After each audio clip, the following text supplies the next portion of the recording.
जो आपने इस उद्देश्य की बात की थी, तो मेरे ख्याल से अमेरिका का और इसराइल का उद्देश्य ये है कि जो स्टेट है, आप रिजीम चेंज तो नहीं कर पाए। आपने सोचा कि आयतुल्लाह खमेनी को मार के और जो बड़े बड़े कमांडर्स हैं या जो उनकी लीडरशिप थी उसको मार के आप इस सत्ता परिवर्तन कर देंगे, लेकिन वो हुआ नहीं।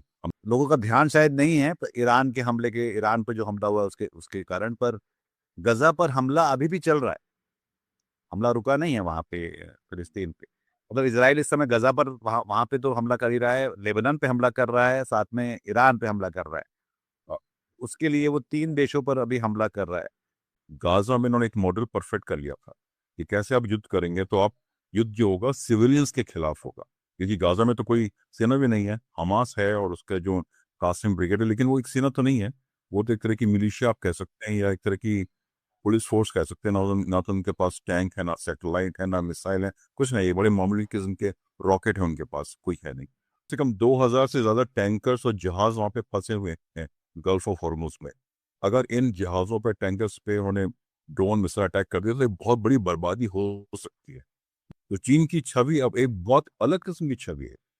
जैसे पहले लोग रेफरेंस देते थे, अमेरिका में ऐसा होता है, हर चीज को अमेरिका में ऐसी कार बनती है, अमेरिका में ऐसा साइंस है, अमेरिका में अब वो चीन को लेके होता है।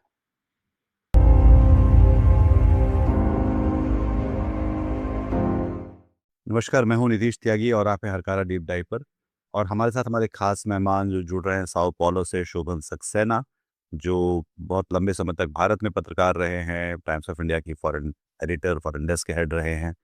और अब वो साओ paulo में रहते हैं और वहाँ से अपनी फ्रीलांस जर्नलिज्म करते हैं। हम दोनों की निगाहें बहुत ज़्यादा ध्यान से ईरान पर हो रही इस जंग की तरफ टिकी हुई हैं, जो अमेरिका और इजराइल ने किया है। और आज इस जंग को 1 महीना हो गया है। और अभी भी जो शुरू में समझा जा रहा था, जैसे कि बात अमेरिका में की जा रही थी कि इसको एकदम से, ये तो बस जैसे जैसे कि वेनेजुएला में हुआ वैसे ही एक झटके में वो जीत जाएंगे और ईरान जो है घुटने टेक देगा और उनके सारे वहाँ पे सत्ता परिवर्तन हो जाएगा, वहाँ के सारे जो परमाणु जो उनकी सुविधाएं हैं वो सबको हम नष्ट कर देंगे।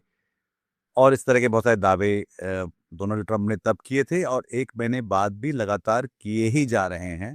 हालांकि इस बीच ईरान का जो दोनों तरफ से, एक तो उनका सब्र जो है बना रहा और उन्होंने इस युद्ध में लगातार वो लड़ते रहे, उनके हथियार खत्म नहीं हुए हैं। वो लगातार, कल ही जो है 12 अमेरिकी सैनिक जो हैं सऊदी अरेबिया में जो उनकी सैन्य सुविधा है वहाँ पे घायल हुए बुरी तरह से। दो ज़्यादा गंभीर बताए जा रहे हैं।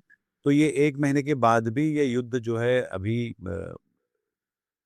मतलब खत्म होता दिखलाई नहीं पड़ रहा है। और इसमें जो उनका उद्देश्य था कि ईरान हार मानकर घुटने टेक देगा, लगातार वहाँ पे हत्याएं होती रही हैं, वहाँ पे नागरिकों की की पर हमले होते रहे हैं, स्कूली बच्चियों को मारा गया है। और साथ में जो उनके सैन्य ठिकाने हैं, साथ में जो उनकी औद्योगिक ठिकाने हैं और उसके अलावा जो तेल के ठिकाने हैं, तीनों पर हमले हुए हैं। उसके बावजूद वो वहाँ पर टिका हुआ है। तो इस सब को हम किस तरह से देखें, शोभन के साथ इस बातचीत में निकलेगा। शोभन जेएनयू में पढ़े हैं और वो स्कूल ऑफ इंडस्ट्रियल स्टडीज के में उन्होंने पढ़ाई भी की। तो शोभन, आपका स्वागत है। इस बारे में आपके क्या ओपनिंग कमेंट्स होंगे? बहुत बहुत धन्यवाद नीतीश, एक बार फिर से हर खाना में दावत देने के लिए। और जैसे आपने कहा कि अमेरिका की ये सोच थी कि उनका उनका जो स्टाइल है, शॉक एंड ऑ, जैसे उन्होंने इराक में किया था कि हम जाएंगे और फटाफट मार के वहां से वापस आ जाएंगे, जैसे वेनेजुएला में हुआ। लेकिन वेनेजुएला में उन्होंने एक दूसरा मॉडल किया। उन्होंने वहाँ के राष्ट्रपति को ही किडनैप कर लिया, क्योंकि कुछ ऐसी टेक्नोलॉजी है, उसके बारे में डिटेल्स अभी आई नहीं, बाद में आएंगी। लेकिन ईरान के जो युद्ध चल रहा है, इससे दो तीन हमको लेसन्स मिल रहे हैं। एक तो जैसे आपने कहा कि ईरान कैसे टिका हुआ है, तो उन्होंने ईरान को बहुत हल्के में लिया। हमने पहले भी हमने इस बारे में बात की थी कि ईरान वेनेजुएला नहीं है। ईरान में बहुत ताकत है, उनकी मिलिट्री जो ताकत काफ़ी ज़्यादा है। और सबसे बड़ी बात, जो ईरान की सबसे बड़ी ताकत है, वहाँ के लोग हैं, वहाँ की उनकी जो तहजीब, उनकी सभ्यता रही है, वो बहुत बड़ा उनको ताकत देती है। लेकिन अमेरिका को, मैं ऐसा नहीं मानता कि अमेरिका को इसराइल को इस बात को पता नहीं था कि अमेरिका की ईरान की कितनी ताकत है। तो उनकी जो मिसाइल्स हैं, उनके सैन्य ठिकाने हैं, उन क्योंकि वो तो सब पहाड़ों के अंदर है, माउंटेन्स के अंदर है, टनल्स बनी है, उनको नुकसान पहुंचाना बहुत मुश्किल। तो अमेरिका क्या कर रहे हैं कि जो सिविलियन एरियाज है उसको टारगेट कर रहे हैं। कल एक ईरान का मैंने स्टेटमेंट देखा था कि 9,000 बिल्डिंग्स गिराई गई हैं, पे अटैक हुआ, तो उसमें स्कूल है, कॉलेज है, क्लिनिक्स है, और जो उनके पेट्रोलियम के, ये सब सिविलियन एरियाज, और सिविलियन एरियाज पर बम गिराना, मिसाइल गिराना, उनको नुकसान कराना एक अपराध माना जाता है। जिनेवा कन्वेंशन है। इसमें एक बात ये भी महत्वपूर्ण है कि 1 महीना हो गया, अभी तक इसको अमेरिका ऑफ़िशियली मतलब आधिकारिक तौर पे इसको युद्ध नहीं कह पा रहा है। वो कह रहा है कि हमारा मिलिट्री एक्शन है ये। क्योंकि युद्ध कहने के लिए डोनाल्ड ट्रंप को मंजूरी लेनी पड़ेगी कांग्रेस से, जो कि अभी तक वो वहाँ उनसे उनसे बिना पूछे उन्होंने ये हमला किया है। तो एक तो अमेरिका के भीतर भी ये एक तरह से देखा जाए तो ये अवैध कार्रवाई है। हाँ, और दूसरी बात, अगर वो युद्ध उसको डिक्लेयर कर देंगे तो फिर युद्ध के जो नियम है वो भी उस पर लागू होंगे। अभी आप उनकी जो गैस की फील्ड है उस पर आप मिसाइल गिरा रहे हैं, उससे जिसको इतना बड़ा नुकसान हो रहा है, ना केवल कि गैस का नुकसान हो रहा है बल्कि उससे जितना पोल्यूशन हो रहा है उसको लोग इकोसाइड बोल रहे हैं। और जो पेट्रोलियम के भंडार तेहरान के अंदर थे उन पे उन्होंने बम गिराए, मिसाइल गिराए, इससे इतना धुआं उठा कि वहाँ पे तेहरान में एसिड रेन हो गई। तो ये बिल्कुल। ठीक कर देंगे तो ये ईरान का जो स्टेट है उस पे हमला है। अभी कल इन्होंने वहाँ की 2 बहुत ही बेहतरीन यूनिवर्सिटीज़ हैं, एक टेक्नोलॉजी यूनिवर्सिटी है, दूसरी तेहरान की यूनिवर्सिटी है। मुझे दोनों यूनिवर्सिटीज़ में जाने का मौका मिला 2009 में, जब मैं गया था ईरान आखिरी बार। बहुत ही बेहतरीन यूनिवर्सिटीज़ है, और सबसे बड़ी बात है नीतीश की, इन यूनिवर्सिटीज़ में जो स्टूडेंट्स की संख्या है उसमें 60% महिलाएं हैं, लड़कियां होती हैं। और हमारे के जो वेस्टर्न मीडिया में प्रोपेगेंडा किया जाता है कि बड़ा बैकवर्ड देश है, लड़कियों पर बड़ा अत्याचार होता है, उनको मजबूर किया जाता है कि आप हिजाब पहने, आप घर से बाहर नहीं जा सकती, बिल्कुल इस सरासर गलत बात है। जो स्टेम बोलते हैं, साइंस टेक्नोलॉजी और मेडिसिन की जो स्टूडेंट्स हैं, वो ईरान में लड़कियां ज़्यादा हैं, लड़के कम हैं। और हर क्षेत्र में आपको देखने को मिलेगा। तो कल उस यूनिवर्सिटी पे बम गिराया गया, टेक्नोलॉजी यूनिवर्सिटी पर, तेहरान यूनिवर्सिटी के पे बम गिराया गया। बहुत ही बेहतरीन यूनिवर्सिटीज़ हैं। तो अब उनकी जो जो आपने जो उद्देश्य की बात की थी, तो मेरे ख्याल से अमेरिका का और इसराइल का उद्देश्य ये है कि जो स्टेट है, आप रिजीम चेंज तो नहीं कर पाए। आपने सोचा कि आयतुल्लाह खमेनी को मार के, और जो बड़े बड़े कमांडर्स हैं या जो उनकी लीडरशिप थी उसको मार के आप एक सत्ता परिवर्तन कर देंगे, लेकिन वो हुआ नहीं। हमने पहले भी बात की थी कि जो जड़ें हैं रिजीम की बहुत गहरी है, वहाँ पे बहुत बड़ा नेटवर्क है, बहुत गहरी, उसको खत्म करना तो आसान नहीं है। इसलिए वो ग्राउंड इन्वेजन की बात कर रहे हैं कि शायद सैनिक भेजेंगे। तो उनको पता है कि वो नहीं कर सकते, तो जितना नुकसान कर सकते हैं देश का, उनकी साइंस का, उनके एजुकेशन इंस्टीट्यूशंस का, बच्चों को मार के, क्योंकि बच्चों को मारेंगे तो बहुत, कोई भी मुल्क में अगर बच्चों में बम गिरेंगे मारेंगे तो लोगों में बहुत एक निराशा हो जाती है, डिमोरलाइज हो जाते हैं लोग, और लोगों में रोष आता है। तो ये उनकी सोच थी, किसी तरह की लोग सड़कों पे आ जाएं, सरकार के खिलाफ विजर के बगावत हो जाए, वो कुछ हुआ नहीं। तो ये एक लेसन है हमारे लिए, सबके लिए, कि जब अमेरिका युद्ध करता है तो युद्ध के कोई भी नियम, कोई जो परिभाषा है उससे परे होकर युद्ध होता है। और यह इसराइल उसके साथ है कि अमेरिका की लड़ाई नहीं, ये दोनों मिल के कर रहे हैं। और गाजा में इन्होंने एक मॉडल परफेक्ट कर लिया था कि कैसे आप युद्ध करेंगे, तो आप युद्ध जो होगा सिविलियंस के खिलाफ होगा, क्योंकि गाजा में तो कोई सेना भी नहीं है, हमास है और उसका जो कासिम ब्रिगेड है, लेकिन वो एक सेना तो नहीं है। वो तो एक तरह की मिलिशिया आप कह सकते हैं, या एक तरह की पुलिस फोर्स कह सकते हैं। ना तो उनके पास टैंक है, ना सैटेलाइट है, ना मिसाइल है, कुछ नहीं। ये बड़े मामूली किस्म के रॉकेट है उनके पास, कोई है नहीं। तो उन्होंने वहां पे क्या किया, जिसको बोलते हैं कारपेट बॉम्बिंग, एक एक बिल्डिंग पे बम गिरा के उन्होंने सब पूरा शहर को ही पूरा ध्वस्त कर दिया। नेस्तनाबूद शब्द जो है उसको आप देख सकते हैं कि गजा को जिस तरह से किया गया है। करीब जंग 70,000 के लोग आसपास मारे गए, उसमें से 25,000 बच्चे हैं और उसमें से 1,000 के आसपास 1 साल से कम के बच्चे। 1,000 गजा में जो का जो फिगर है, और ये लगातार मतलब ये घटता हुआ, ये वहाँ मतलब लोगों का ध्यान शायद नहीं है पर ईरान पे जो हमला हुआ उसके उसके कारण, पर गजा पर हमला अभी भी चल रहा है। हमला रुका नहीं है वहाँ पे फिलिस्तीन पे। मतलब इजराइल इस समय गजा पर वहाँ वहाँ पे तो हमला कर ही रहा है, लेबनान पे हमला कर रहा है, साथ में ईरान पे हमला कर रहा है। उसके लिए वो 3 देशों पर अभी हमला कर रहा है। पर फिर भी अब जो बात जो जहाँ पे हम लौट के आते हैं कि वो अभी 1 महीने हो गए हैं और युद्ध अभी भी जारी है और उससे खत्म होने के आसार नज़र नहीं आ रहे। जबकि सबको पता है कि सबसे ताकतवर इसमें अमेरिका है और उसके पास वो इस युद्ध से बाहर निकलने के लिए बौखलाया हुआ भी दिखलाई पड़ता है कि वो अब वो बाहर निकल नहीं पा रहा है इस युद्ध से। इसमें अमेरिका भी बहुत नुकसान हो रहा है एक्चुअली। और जो डोनाल्ड ट्रम्प जो बहुत अपनी छाती चौड़ी करके बोलते हैं कि हमने ईरान की एयरफोर्स को ख़त्म कर दिया, नेवी खत्म कर दिया, मिसाइल खत्म कर दिया, और ईरान रोज मिसाइल लॉन्च कर रहा है, तो वो तो उनकी बात झूठी साबित हो गई। और कल न्यूयॉर्क टाइम्स की कल या परसों में रिपोर्ट आई है कि अमेरिका के 15 मिलिट्री बेसिस पे ईरान ने अटैक किया है, 15 मिलिट्री बेसिस, और उसमें अमेरिका का बहुत भारी नुकसान हुआ है। उनके कम से कम 3 से 4 बिलियन डॉलर के रडार, और कल जो सऊदी अरेबिया में उनका बेस उस पर हमला हुआ, उसमें उनका अवैक्स प्लेन जो कि बहुत बड़ा जासूसी करने वाला जहाज है, वो भी कुछ उसकी फोटो भी आ जाई है, वो भी तहस नहस हो गया है। और काफ़ी उसमें आपने जैसे हमने मेंशन किया कि उनके सैनिक भी गंभीर रूप से घायल हुए हैं। तो अमेरिका की जो एक छवि अमेरिका की थी उसको भी बहुत बड़ा नुकसान हुआ है। हालांकि वो ग्लोबल हेजिमोन है, लेकिन उसकी छवि थी कि वो जो हमारे जो क्लाइंट स्टेट्स हैं, चाहे सऊदी अरेबिया हो, चाहे कतार हो, चाहे बहरीन हो, और चाहे दुबई हो, जिसको कि वो सुरक्षा देता है, वो साबित होगा कि अमेरिका अपने किसी भी क्लाइंट स्टेट को सुरक्षा नहीं दे सकता। अगर किसी मुल्क में ये काबिलियत है कि उस पर अटैक कर सकता है, तो ईरान ने वो साबित कर दिया कि वो कर सकता है, कि वो आपके जो सेनेट ईरान में उससे करेगा, और वो किसी पे भी कर सकता है। अगर ये ईरान ने बहुत धैर्य से काम ले रहा है, तो इसलिए उनकी जो गैस फील्ड्स हैं, ये पेट्रोलियम के भंडार या बड़े बड़े बड़े पोर्ट्स हैं, कम से कम 2000 से ज़्यादा टैंकर्स और जहाज वहाँ पे फंसे हुए हैं गल्फ ऑफ हॉर्मुज में। अगर इन जहाज़ों पे, टैंकर्स पे उन्होंने ड्रोन मिसाइल अटैक कर दिया, तो ये बहुत बड़ी बर्बादी हो सकती है, क्योंकि अभी ईरान ने वो फ्रंट नहीं खोला अपनी तरफ से, और उन्होंने अपनी नहीं खोलना चाहते हैं। तो ये भी साबित हो गया कि अमेरिका की बहुत बड़ी शक्ति है। और ये इसराइल ने भी बहुत बड़ा किया, क्योंकि आयरन डोम है, वो किसी भी मिसाइल को रोक सकते हैं, किसी भी ड्रोन को रोक। कल ही लेबनान में 3 जर्नलिस्टों को इजराइल ने मार गिराया। ये सारी बातें भी बार-बार हमको रेखांकित करनी चाहिए कि जो सूचनाओं का जो संसार है, जो पत्रकारिता करने, जो जान में जोखिम डाल के पत्रकारिता करने निकलते हैं, खासतौर पर जो इंडिपेंडेंट जर्नलिज्म कर रहे होते हैं इस युद्ध के समय में दौरान में, उन सबको बहुत ही निरंकुशता के साथ इज़राइल लगातार मारता रहा है। चाहे वो फ़िलिस्तीन में हों, चाहे इज़राइल के भीतर हों या लेबनान में हों, ये हर जगह दिखलाई पड़ता है।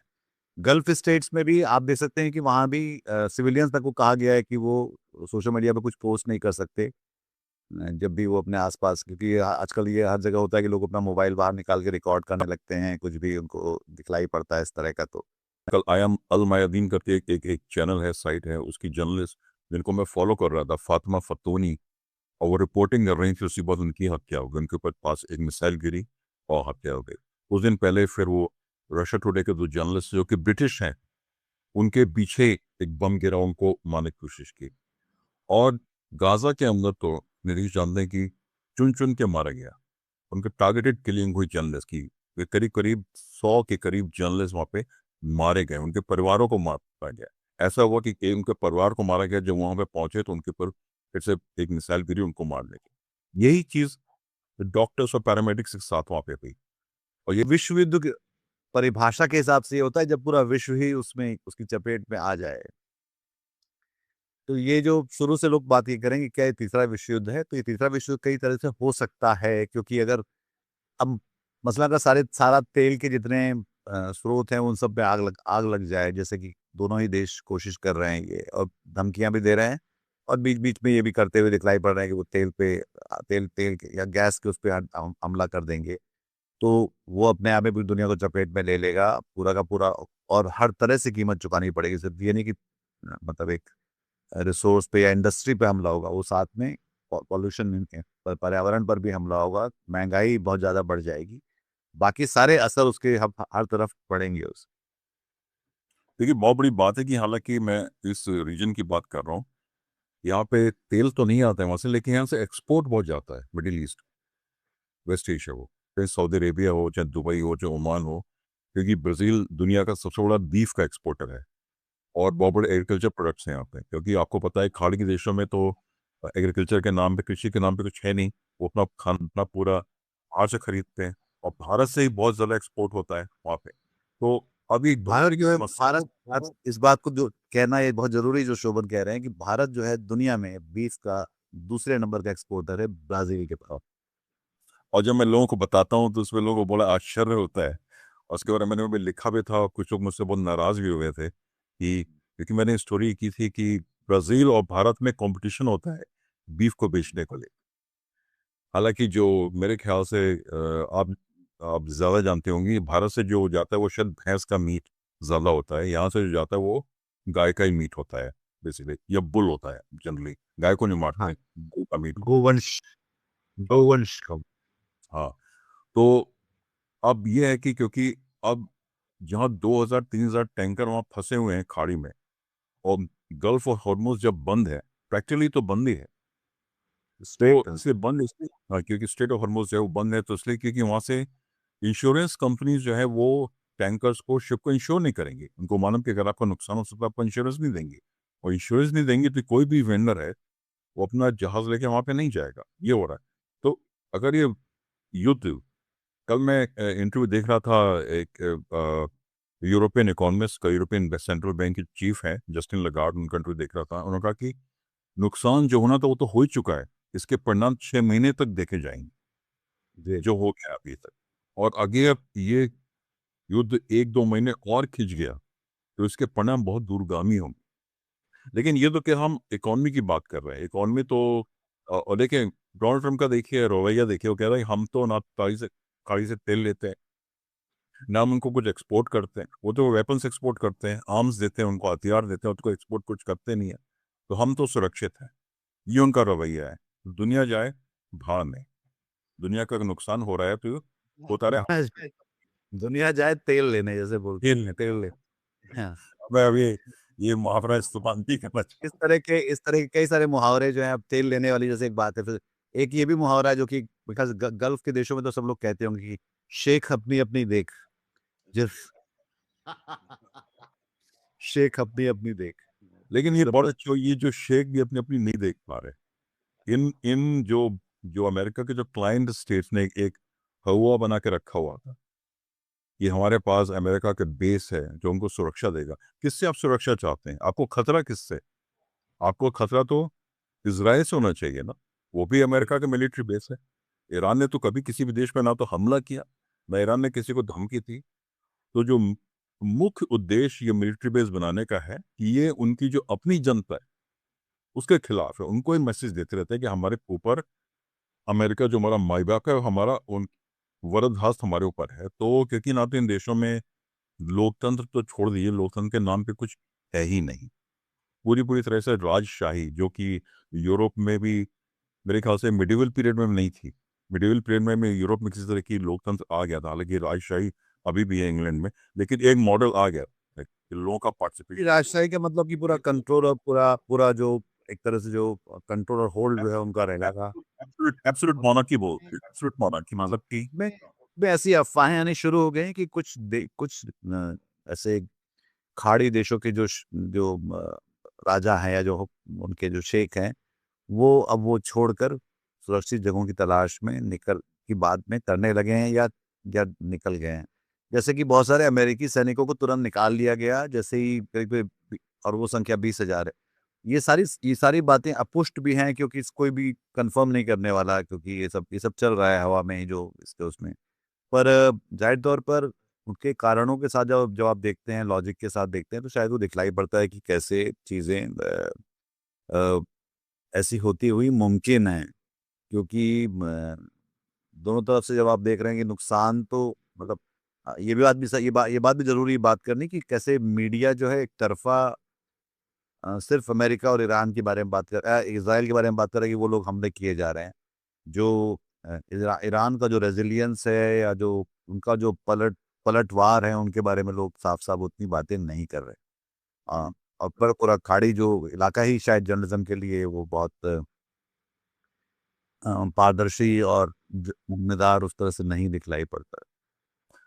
तो ये अच्छी बात है कि गाजा के युद्ध ने, गाजा के ऊपर जो युद्ध हुआ, जो जंग हुई, जो हमला हुआ, जो मैसेकर उसको बोलना चाहिए, जेनोसाइड बोलना चाहिए उसके, और उसका जिन्हों और कोई इस नहीं है, नरसंहार हुआ, और जो ईरान के ऊपर, और लेबनान के लोग भूल जाते हैं लेबनान पे कितने अटैक हो रहे हैं।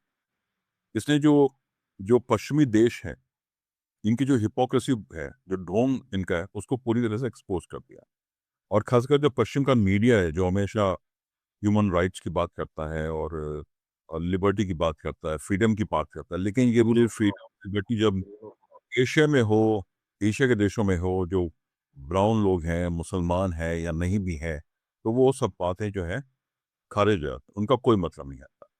अभी देखिए और अगर आप इतिहास देखें, बड़े बड़े की मैं बात करूँ, छोटे तो छोड़ दिए, न्यूयॉर्क टाइम्स हो, गार्डियन हो, बीबीसी हो, जिस तरह के ना, जब इराक का युद्ध हुआ था, तो गार्डियन ने 200 आर्टिकल्स पब्लिश किए थे कि क्यों इराक का जो युद्ध है वो सद्दाम हुसैन के खिलाफ, वो डेमोक्रेसी के लिए अच्छा होगा।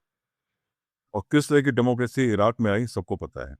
अभी 23 साल हो गए, अभी तक इराक स्टेबल नहीं हो पाया, वो देश को उन्होंने बर्बाद कर दिया पूरी तरह से।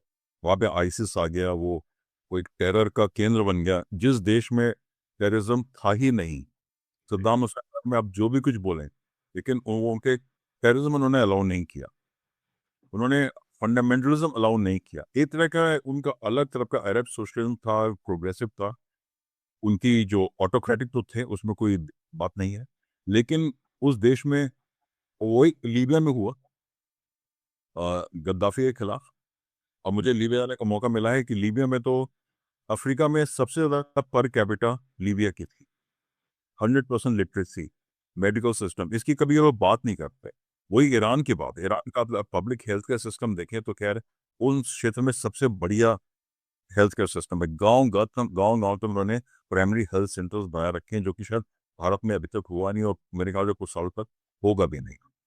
और जो महिलाओं के प्रति खास करके महिला डॉक्टर्स बहुत हैं, क्योंकि जैसे कि भारत जैसा देश है, मतलब आप उसको रूढ़िवादी कह सकते हैं या ट्रेडिशनल कह सकते हैं, तो महिलाएं केवल महिलाओं डॉक्टर से बात करना पसंद करती हैं। जब भारत में भी आप जाएंगे तो गायनेकोलॉजिस्ट उतनी ज़्यादातर महिलाएं होती हैं। मैं ब्राजील में देखता हूँ, पुरुष ये सारे आदमी है ज़्यादातर यहाँ पे। ऐसा नहीं है, क्योंकि यहाँ का कल्चर अलग है, तो उन्होंने इस तरह का सिस्टम बनाया हुआ है। लेकिन आप कभी भी इसके बारे में किसी पश्चिमी मीडिया में कोई भी आपको पढ़ने को नहीं मिलेगा। एक वो तरह की वो एक इमेज बनाते हैं कि मुल्ला लोग उसको कंट्रोल करते हैं, महिलाओं को बहुत दबा के रखते हैं, बहुत रूढ़िवादी हैं। अभी लारिजानी को मारा गया, जो कि वहाँ के सिक्योरिटी काउंसिल के चीफ थे, वो एक फिलोसफर थे। उन्होंने इमैनुअल कांट, जो फ्रेंच के फिलोसफर, उन्होंने उस पर पीएचडी की थी और 3 किताबें लिखी थी। एक इंटेलेक्चुअल थे बहुत बड़े। और जो अमेरिका और ईरान की जो काउंसिल है, जो उनकी जैसे पार्लियामेंट है, उसके अंदर जो पोस्ट ग्रेजुएट्स और पीएचडी की संख्या बहुत ज़्यादा है, बहुत पढ़े लिखे लोग हैं, क्योंकि उनके जो उनकी उनकी जो सभ्यता है, उनके कल्चर में, उनकी तहजीब में पढ़ाई को बहुत इंपॉर्टेंस दी जाती है। तो प्रीमियम वैसे प्रीमियम रखते हैं वो मन है, ये खमैनी हालांकि अयातुल्ला थे, लेकिन वो भी कविता के क्षेत्र में, पोइट्री के क्षेत्र में काफी काफी समझदार व्यक्ति थे। कहते हैं कि बहुत ज़हीन किस्म के इंसान।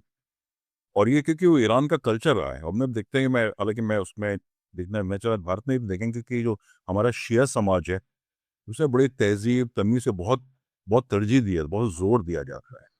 और बहुत अच्छे अच्छे कलाकार, बहुत अच्छे अच्छे राइटर्स, शायर उस समाज से, कम्युनिटी से, समाज से भारत में भी आए हुए हैं। वो आप सब जगह देखें, लेकिन इसके बारे में कभी आपको पढ़ने को नहीं मिलेगा। वो एक इमेज बनाते हैं, ये दकियानूसी लोग हैं, अत्याचार करते हैं, फ्रीडम ऑफ ब्रीड में करते हैं, और वेस्ट से इसलिए नफरत करती हैं कि वेस्ट में बहुत लिबर्टी फ्रीडम है। कोई भी इस क्षेत्र में जाए तो कोई वेस्ट की कॉपी करने को तैयार नहीं है, और इसलिए कोई कोई मर नहीं रहा है कि हमको मैकडोनल्ड्स खाना है और केएफसी खाना है, या बीच पे जाके हमको नंगा नाच करना है। और ये एक एक हकीकत है, क्योंकि जो भी समाज, कोई भी देश, कोई मुल्क, अगर उनको अपनी अपनी अपने कल्चर के प्रति एक संवेदना है और उस पर गर्व है, तो वो क्यों वैसे कॉपी करेगा। और वैसे जो कॉपी करने चीज लाइक है, जैसे साइंस की बात है, टेक्नोलॉजी है और फिलोसफी है, तो उसको उन्होंने किया है और उसको डेवलप भी किया है। उस बात को आप मानते नहीं है ना, उस बात को आप दिखाना चाहते हैं। तो अब किसी देश को बर्बाद करने से पहले कि आप उसकी इमेज बनाते हैं, ये एक डार्क, जैसे कि हमेशा जब भारत को, ये अफ्रीका को जब कॉलोनाइज किया गया तो बहुत बड़ी नॉवेल्स लिखी गई इंग्लैंड में, ये कैसे बहुत बड़े, और ये शेक्सपियर के टाइम में शुरू हो गया था लिखने की, कि कैसे ये इन देशों के पास धन तो बहुत है लेकिन कल्चर कुछ नहीं था। तो हमको कल्चर सिखाने आए थे और 200 साल में पूरा निचोड़ के, जैसे कि नींबू को निचोड़ा जाता, निचोड़ के चले गए, और अब वहाँ पे सारा धन वहाँ पहुँच गया और यहाँ पे हमारे देखा, किसी वाली है। इससे बड़ा मजाक तो कुछ भी नहीं हो सकता है कि डोनाल्ड ट्रंप जो है किसी देश में लोकतंत्र की बहाली के लिए उस पर जंग छेड़ दे, क्योंकि वो खुद एक सबसे बड़े मजाक की तरह है लोकतंत्र के, और लोकतंत्र के मैनिफेस्ट को देखा जाए तो वो पूरे के पूरे पश्चिम का जो पूरा एक विचार है ये लोकतंत्र का, उसके उस पर वो एक खुद ही एक सबसे एक तरह की भद्दी टिप्पणी की तरह है, इसको इसको देखा जाए तो। हाँ, तो ये वो पूरा लिबरल डेमोक्रेसी का मॉडल ही मेरे ख्याल से प्रश्चिन लग गया उस पर।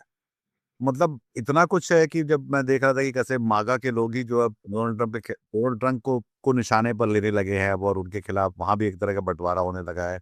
मैं टकर कार्लसन के कई वीडियोस देख रहा था, जिनको मैं पहले कभी नहीं देखता था, जिनको मैं कि वो अब वो कह रहे हैं कि उन्होंने किसी से बात की तो वो कह रहे हैं कि नेतन्याहू की 600 घंटे की इंटरोगेशन की फिल्म पे डॉक्यूमेंट्री भी आई है, जो बनाने वाले हैं उनसे बात की तो उसमें वो उनको एक साधारण अपराधी बता रहे हैं, हालांकि वो एक वॉर क्रिमिनल भी हैं दुनिया के उसमें।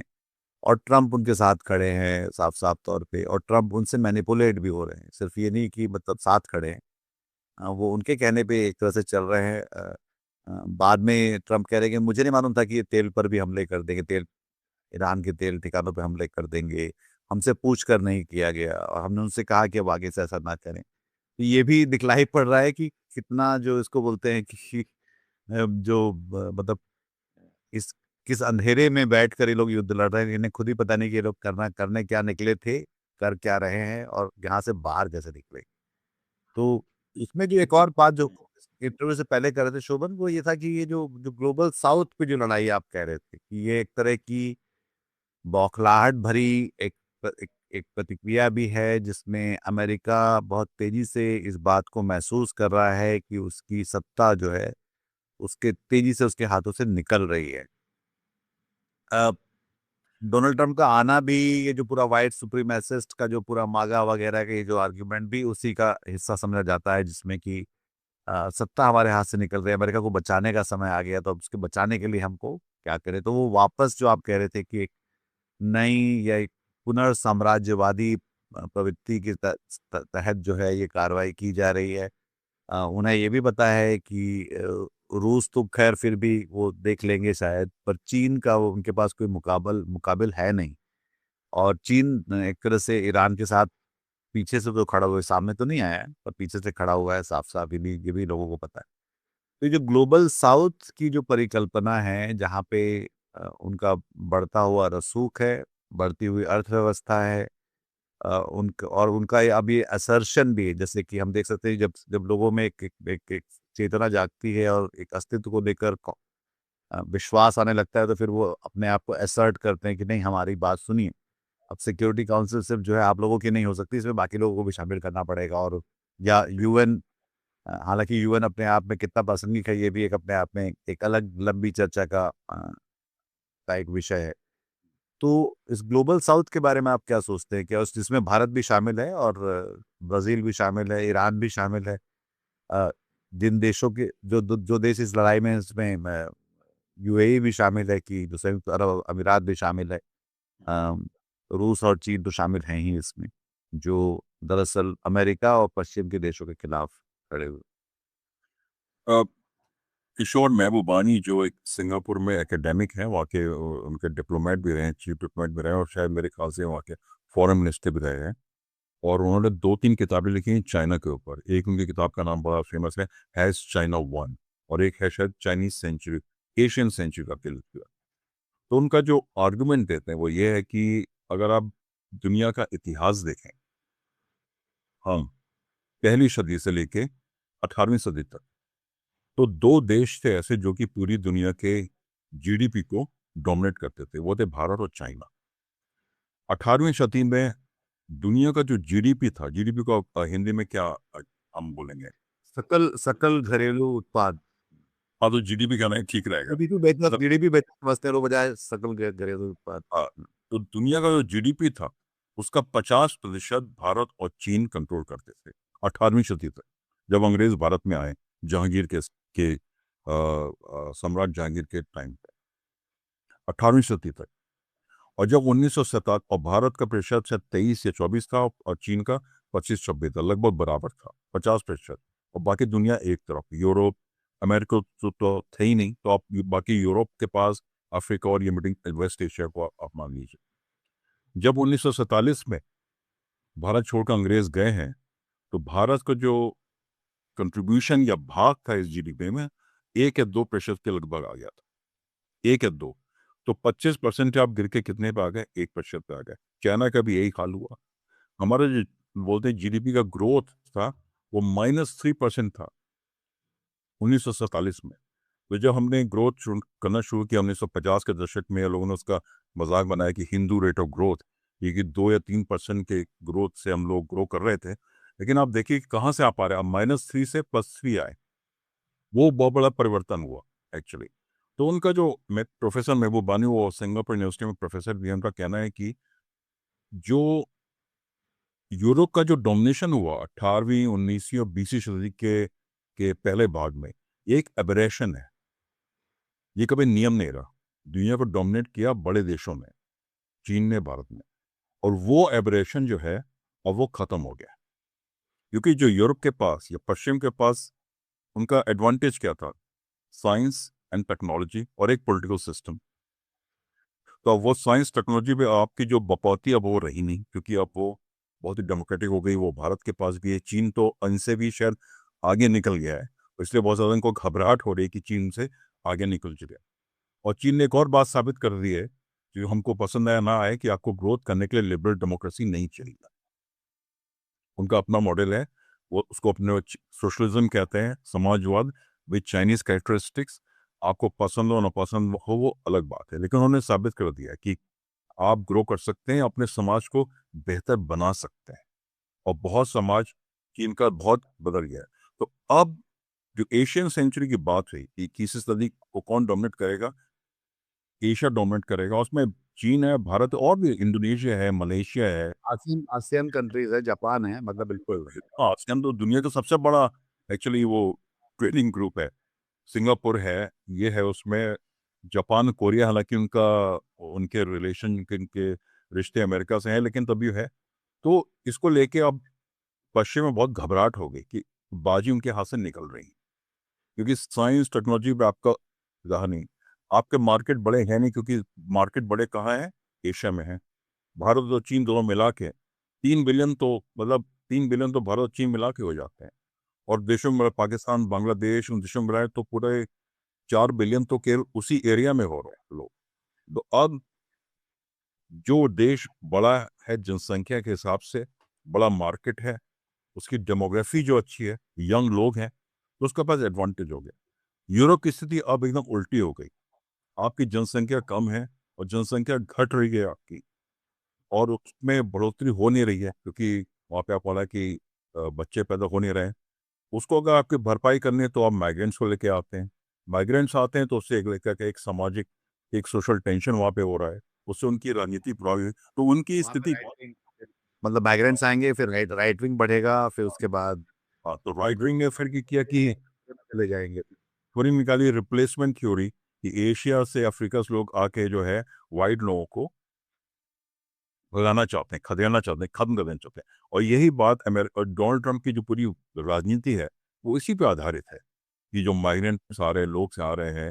हालांकि जो माइग्रेंट्स वहाँ पे जो है, सभी माइग्रेंट्स है, और यहाँ के जो वहाँ के जो अश्वेत लोग हैं वो भी तो किस तरह से गुलाम बना के लाए गए, उनके बारे में हम बात नहीं करना चाहते हैं।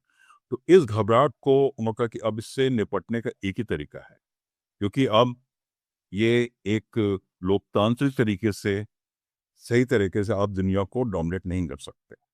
तो उनके पास जो एक एक एक पावर हमेशा से रही है, वो है मिलिट्री पावर, सैन्य ताकत। देखिए नीतीश, 1947 में भारत आज़ाद हो गया और वो सबसे बड़ा झटका था ब्रिटिश साम्राज्य को, क्योंकि भारत को जैसे बोलते हैं जूल इन द क्राउन, पूरा उनका 40-50% जो पैसा था यहीं से जाता था, वो पूरा साम्राज्य हिल गया। अफ्रीका में हालांकि उनके 70 के दशक तक, जिम्बाब्वे को तो 1975 में आज़ादी मिली, कुछ रहे, लेकिन वहां भी धीरे धीरे करके देश आज़ाद होते गए। आज 1957 में सुएज की लड़ाई हुई। हालांकि उस वक्त ब्रिटेन काफ़ी कमज़ोर हो चुका था और फ्रांस भी बहुत कमज़ोर हो चुका था, लेकिन उन्होंने सुएज की जो कनाल है जो इजिप्ट से जाती है उसको कंट्रोल करने के लिए उन्होंने इजिप्ट के साथ लड़ाई की और वो लड़ाई हार गए। तो जब कोई गिरता हुआ डूबता हुआ साम्राज्य है तो अपनी ताकत को दिखाने के लिए वो कुछ ऐसा करना चाहता है कि दुनिया उससे पूरी हिल जाए, उसका कंट्रोल बना रहे। और उस समय तक जो ब्रिटेन की करेंसी है पाउंड स्टर्लिंग, वो दुनिया की रिजर्व करेंसी थी, डॉलर तब नहीं हुआ था। लेकिन ये सुएज की लड़ाई हुई, ये हारे, इजिप्ट ने उसका कंट्रोल लिया और ब्रिटिश का जो पाउंड स्टर्लिंग था वो गिर गया। तो अब एक तरह से मैं जो ये ईरान में किया हो रहा है अभी, और जो कि वेनेजुएला में हुआ और कुछ देश में हो सकता है, तो वो एक गिरते हुए साम्राज्य की कमजोरी को दिखाता है और मौका है दुनिया को दिखाना चाहता है कि हमारी ताकत अभी है, मौजूद है, हम आपको हिला सकते हैं। लेकिन सबसे बड़ी बात है कि अमेरिका अब केवल नुकसान कर सकता है, किसी की मदद नहीं कर सकता। ना तो इन्वेस्टमेंट कर सकता है किसी देश में, ना आपको एजुकेशन में हेल्प कर सकता है, ना आपको साइंस दे सकता है, ना टेक्नोलॉजी दे सकता है, कुछ नहीं कर सकता। वो आपको केवल हथियार दे सकता है और आपका नुकसान कर सकता है। और दुनिया को ये बात समझ में आ रही है, पूरी दुनिया देख रही है। और इसीलिए जब चीन की बात होती है, हालांकि भारत में लोग, मैं देखता हूँ भारत में तो चीन को लेकर बड़े अजीब किस्म की एक पोजीशन लोगों की है, और रखें भारत से दूर रह के मुझे चीन को समझने का ज़्यादा मौका मिला है कि कैसे और देशों में लोग चीन को देखते हैं। तो चीन की छवि अब एक बहुत अलग किस्म की छवि है। जैसे पहले लोग रेफरेंस देते थे, अमेरिका में ऐसा होता है, हर चीज़ को, अमेरिका में ऐसी कार बनती है, अमेरिका में ऐसा साइंस है, अमेरिका में अब वो चीन को लेके होता है। चीन की बिल्कुल, कारें, बिल्कुल अभी जो हम लोग जो देख रहे हैं, मतलब हमारे देखते देखते ही एक मेड इन चाइना को लेकर जो मजाक था भारत में, अब वो उस तरह से अब नहीं देखते। अब आपका व्यापार पूरे लद्दाख और इस सब के बावजूद, गलवान के बावजूद जो है लगातार बढ़ता रहा है। भारत का जो दावे हैं रहे हमारे बीच, हम जो बीच में जो छोटी मोटी कट्टी वट्टी भी की, पर उसके अलावा भी हम अभी तक हम उनके रास्ते खोल रहे हैं चीन के साथ जो है।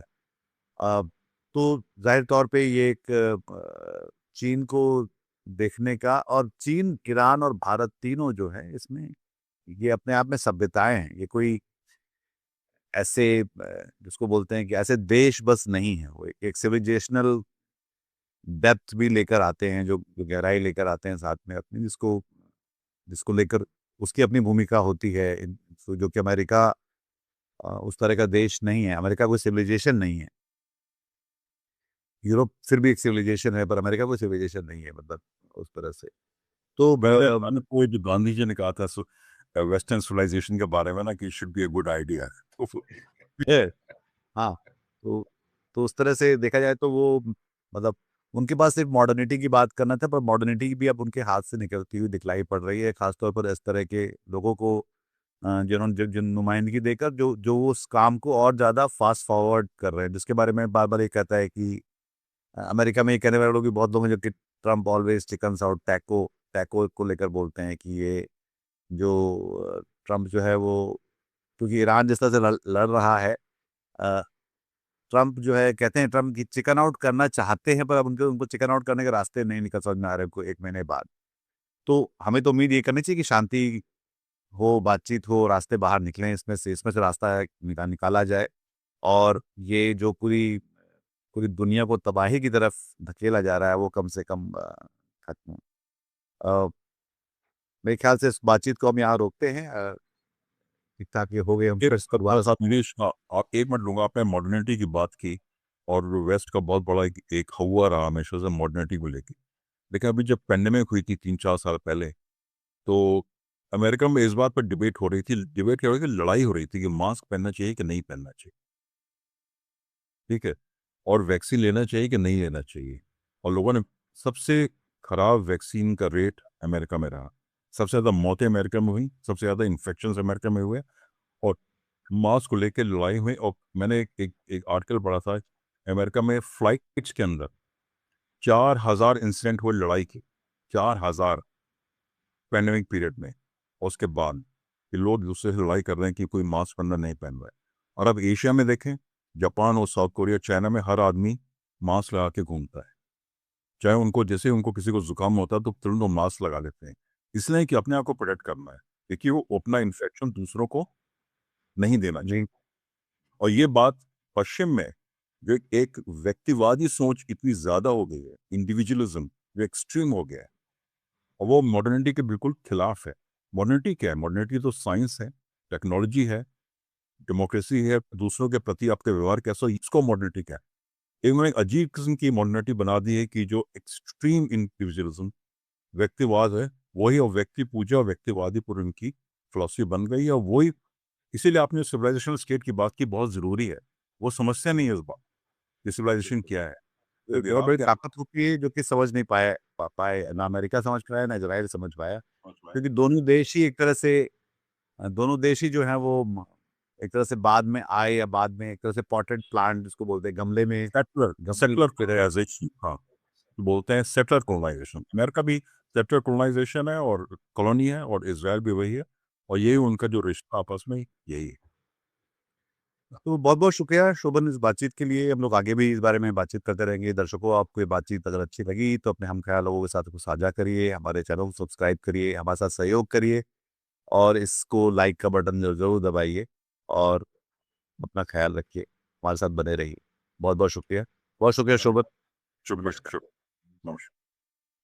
आज की ताजा खबर, आज की ताजा खबर, आज की ताजा खबर।